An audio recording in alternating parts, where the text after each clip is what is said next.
নমস্কার, কেমন আছেন সবাই? অম্বিকা ব্লগস একটা নতুন ব্লগে আপনাদের স্বাগত জানাই। চলুন আজকে আমার শ্বশুরমশাই আর শাশুড়ি মায়ের ফটো দেখাই আর পরিচয় করিয়ে দিই। ইনি শ্বশুরমশাই রেলে সার্ভিস করতেন, এই পৃথিবীতে আর নেই। আর শাশুড়ি মা আছেন, কিন্তু ক্যামেরার সামনে আসতে চান না, মানে পছন্দ করেন না। আর এমনি মডার্ন প্রচুর ঘুরেছে, শ্বশুরমশাই রেলের পাস পেতেন তো প্রচুর ঘুরেছে, ভিডিওতে আসতে চান না। পারমিশন নিয়ে আর কটা ফটো দেখাচ্ছি। বিভিন্ন জায়গায় ঘুরতে গেছে, অনেক ফটো আছে, পুরো ইন্ডিয়া ঘুরেছে। আমার কাছে হাতের কাছে এখন আছে, অনেক হাতের কাছে কটা পেয়েছি, তো সেগুলোই দেখাচ্ছি। আলমারি পরিষ্কার করতে এসেছি তো পেলাম, আর অ্যালবাম দেখাচ্ছি, কালকে দেখিয়েছি।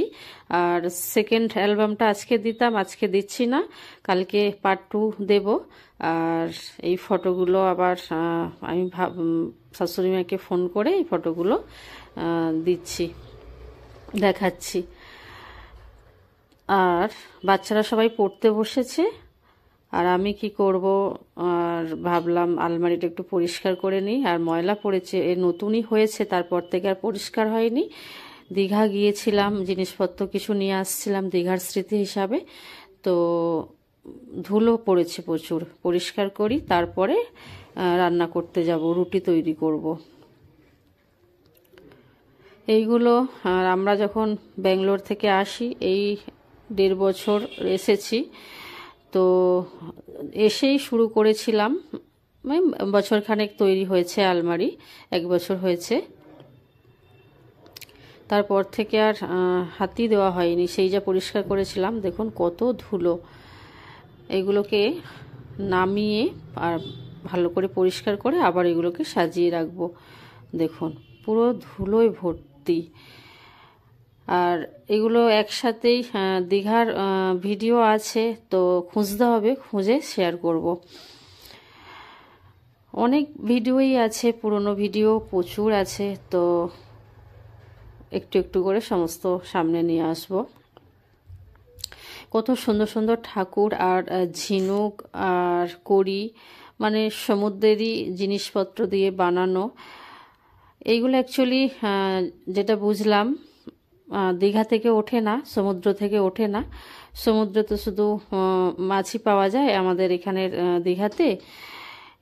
এটা চেন্নাই, মানে ম্যাড্রাসের থেকে এগুলো ওঠে। আর আমরা চেন্নাইয়ে তো ঘুরেছি, ছিলাম ব্যাঙ্গালোরে, তো ম্যাড্রাস, চেন্নাই, তারপরে রামেশ্বরম, তো ওই সাইডে প্রচুর ওঠে। ওখান থেকেও জিনিসপত্র প্রচুর কিনে নিয়ে এসেছি, গলার মালা টালা, মানে মুক্তোর। তো সত্যি ওই দিকেরগুলো অরিজিনাল, তো ওখান থেকে এত জিনিস বয়ে নিয়ে আসি না, ভেঙে যাবে, তো দীঘাতে গিয়ে নিয়ে এসেছি। কি সুন্দর লাগছে বলুন। সব থেকে নজর কাড়ছে মূর্তিগুলো।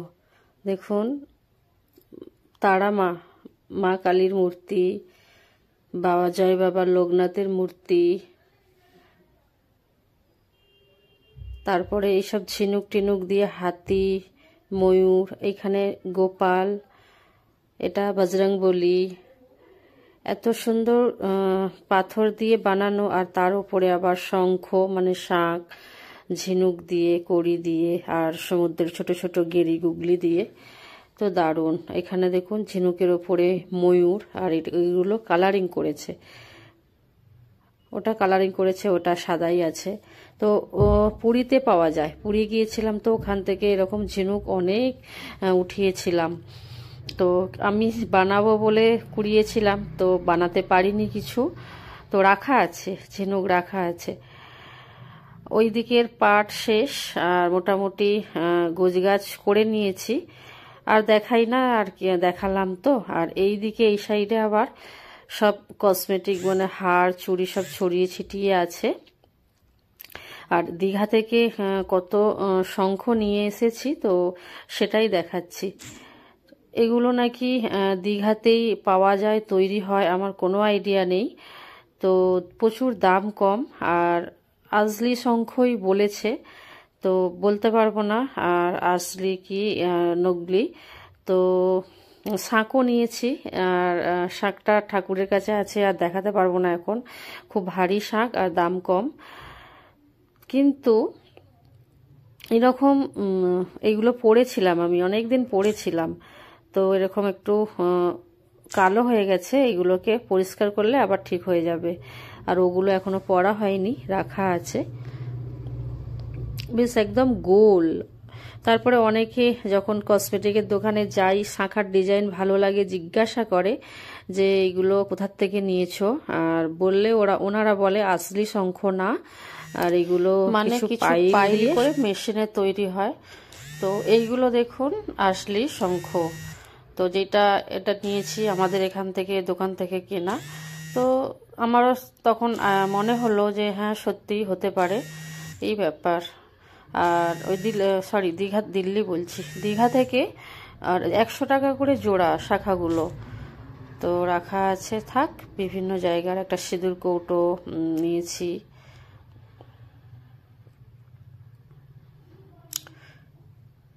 এগুলো সব তখন চেন্নাই ঘুরতে গিয়েছিলাম, তো সেখান থেকে এইসব হাটটারগুলো চেন্নাইয়ের ওখানে সমুদ্রে গিয়েছিলাম, তো ওইখানের সব বেশ ভালো লাগে। কোনো চুড়িদারের সাথে শাড়ির সাথে পরলে ভালো লাগে। এখানে চুড়ি স্ট্যান্ডগুলো সব গোছ করব, আপনাদের শুধু দেখাচ্ছি এখন। আর এখানটা এগুলো সব বের করে গোছ করব। এটাও চেন্নাই থেকেই নিয়েছিলাম, পড়তাম ওখানে, ব্যাঙ্গালোরে পড়তাম। এটাও ব্যাঙ্গালোর থেকে নিয়েছিলাম, চেন্নাই পরে গিয়েছিলাম। সুন্দর লাগে বেশ হাতগুলো, জিন্সের সাথে, চুড়িদারের সাথে, সবের সাথে। এখানেও সব চুড়ি টুড়ি সব আছে। তো এগুলো একটু বেঁধেছি আগে, ছড়িয়ে ছিটিয়ে ছিল সব এক জায়গায় মেয়ের চুড়ি। আর এখানেও সব সেট করছি, আলাদাভাবে সেট করছি।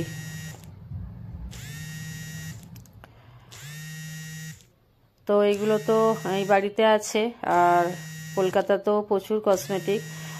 মেয়ে ভারতনাট্যম ডান্স করে, তো তাই কস্টিউম মানে প্রচুর জুয়েলারি আর সাজগোজের প্রচুর, তো গোছগাছ করে রাখতে হয়।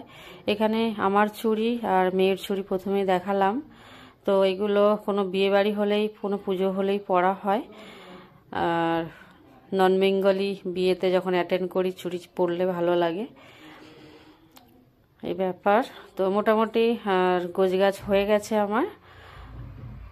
একটুখানি সন্ধ্যাবেলা কাজ করে নিলাম, এবার রান্না করতে যাব। ঠান্ডাটাও বেশ ভালোই আছে, বেশ গোছানো থাকলে ভালো লাগে দেখতে। আর সেরকম কিছু এখনো রাখা হয়নি, আস্তে আস্তে করে যেখানে যাব এবার কিনে নিয়ে এসে রাখবো।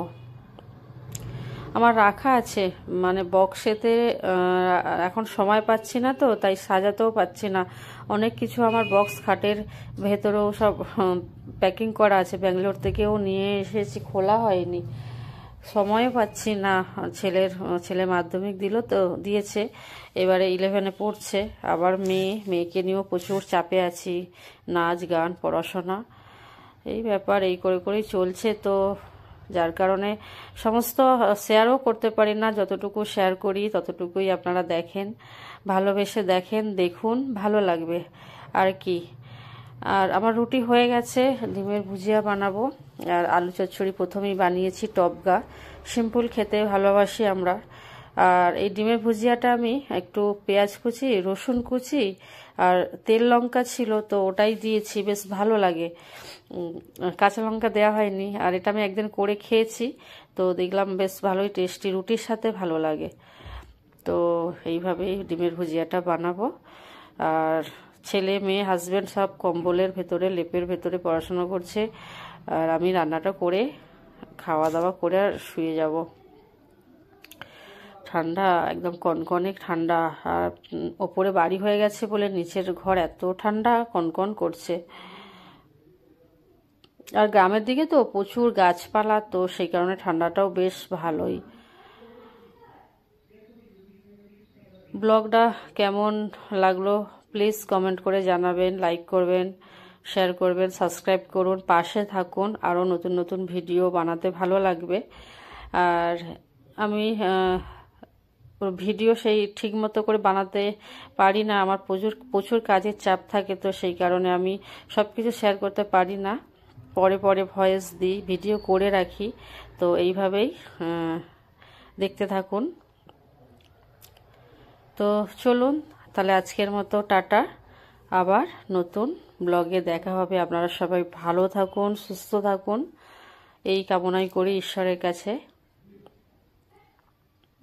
আর আমাকেও ভালোবাসা দিন, আমিও যাতে চ্যানেল নিয়ে এগিয়ে যেতে পারি।